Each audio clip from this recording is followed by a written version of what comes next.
Welcome. I'm Lionel Newman, and I'm a neuroscientist at All Here. I'm here to talk to you about the Quantified Meditation Report. So this is a report that we developed to showcase several different metrics that are crucial for your quality of meditation. So things like how much you are mind-wandering, how much you are concentrated, your level of self-awareness, and different shifts between open, relaxed meditation and a more focal attention. If we can track the precise moments when our focus is becoming enhanced or dropping, or when we're activating memories about the past and projecting them into the future, this helps us to identify our strengths as well as areas for improvement. Our report allows us to do this with high-resolution precision, tracking your performance on a second-by-second basis. The first result we see is how much your mind wandering changed over time. When we talk about mind wandering, we're really talking about moments when your attention drifts away from the present moment towards thoughts about the past or future.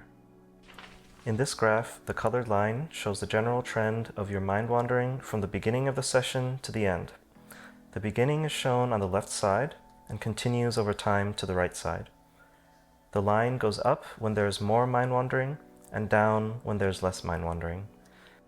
The blue dots show how much you are mind-wandering at every individual moment, with each moment being a short span of 5 seconds.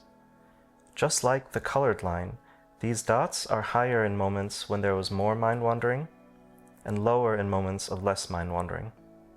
The dots help us see if there were moments when your mind-wandering suddenly jumped high or dropped low. It also shows us how consistent your level of mind-wandering was. When the dots are clustered together, this means your mind-wandering didn't change much from moment to moment. But when the dots are spread far apart, this means you are mind-wandering much more in some moments and much less in others. To help understand how your mind-wandering changed during different stages of your session, the stages are separated by dotted lines and labeled at the top of the graph. You might notice how your mind-wandering changes during transition periods between rest and meditation. And during your meditation, you can see how much your mind-wandering changed as you continued to practice. In this example, the line gradually goes down over time, which means mind-wandering decreased as this person settled into their practice. The way we measure this result is by cross-checking your brain patterns with known patterns of mind-wandering. When we mind-wander, the brain activates memory networks that process our past and project into the future.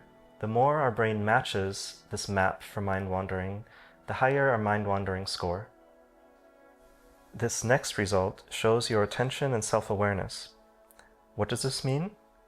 When we meditate, we're not only trying to reduce mind-wandering, but also to become more attuned to our internal world. This helps us use the mind more intentionally and skillfully. When we practice directing the attention inward, we gain self-awareness. We gain a sense of peace from letting go of our compulsive thoughts and worries, and we gain an intuitive understanding of our mind and its habits. This graph tracks this type of attention and self-awareness. The colored line goes up when you successfully direct your attention more inward towards self-awareness. Our goal is to keep this line as high as possible and avoid drops that reflect lower self-awareness. This graph is similar to the previous one, where the beginning of the session is shown on the left and progresses over time to the right.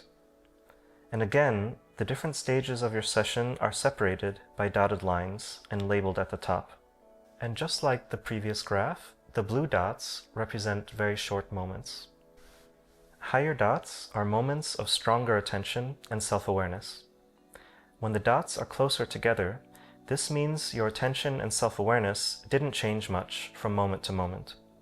But dots that are far apart mean that your attention and self-awareness were shifting more drastically. For many meditators, attention and self-awareness shift when starting to meditate and when stopping. This can be seen by looking at how much the colored line changes between different meditation stages.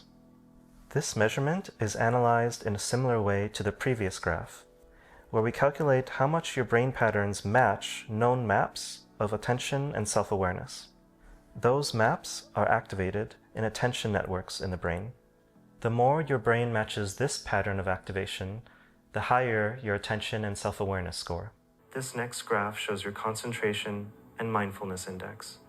It reflects how quiet, focused, and present you were during your meditation session.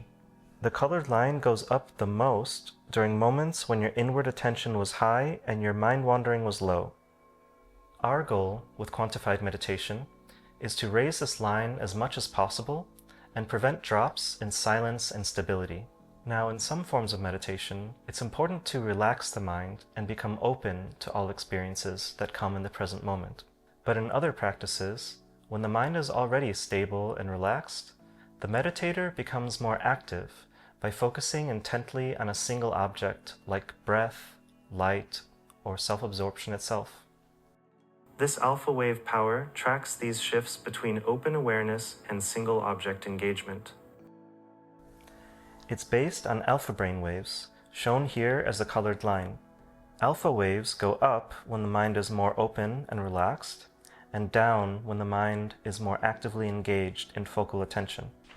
Both types of practices are valid, and they share the same goal of achieving a sense of unity and oneness within oneself and with the world at large. In open monitoring practices like Vipassana and Zazen, we typically see this alpha line going up.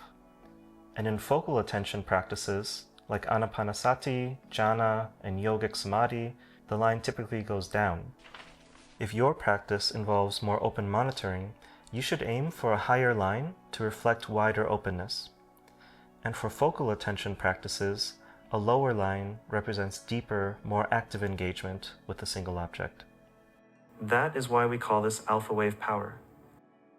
It refers to how much your alpha waves change during your meditation, either moving as high as possible or as low as possible, depending on your type of practice. The previous graph showed moment-to-moment shifts between open awareness and focal attention, but we can get a clearer view of how this changed between different stages. We do this by examining each one separately. In this graph, each stage is a different colored line.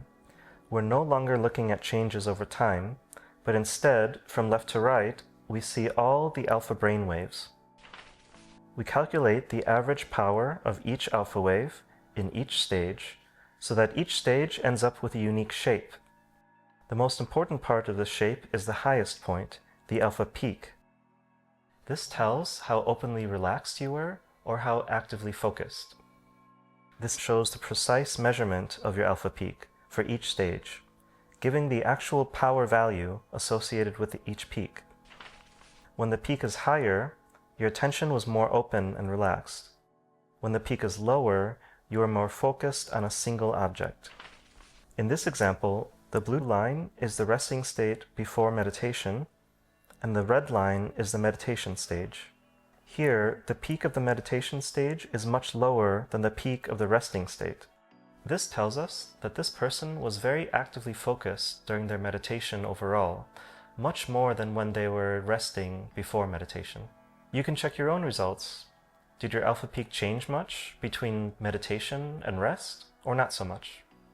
A bigger difference between peaks means that your meditation was deeper and your level of open relaxation or active focus changed a lot when you meditated compared to when you were resting. Which of your peaks is higher, meditation or rest? If your meditation peak is higher, this means you are openly relaxed during your meditation. But if your rest peak is higher, this means you are actively focused in your meditation. Here is the last result. This is a more comprehensive view of your brain's overall activity during meditation. It's similar to the last graph, showing the strength of different brain waves. We can again see alpha frequencies here, but we have zoomed out to show all your brain waves, not only alpha. We usually use this to check general patterns, but in some rare cases, it can show us some interesting information. The slower brain waves are shown on the left. With lower hertz, this Hz, they become faster as we move towards the right. The slowest frequencies, which are around 2 Hz or less, become stronger when we're not engaged with external stimuli, like during deep sleep, but also during very deep meditative absorption. The fastest frequencies, around 30 Hz and more, are associated with heightened perception, problem solving, and moments of insight. It's rare for the slowest waves and fastest waves to increase during meditation, but this can occur during very deep meditative states, especially in the yogic and Tibetan traditions. So now that you understand your brain during meditation better, I hope these insights help you to monitor yourself and to grow your own practice. And in the future, if you'd like to measure the progress you've made, we always welcome you back.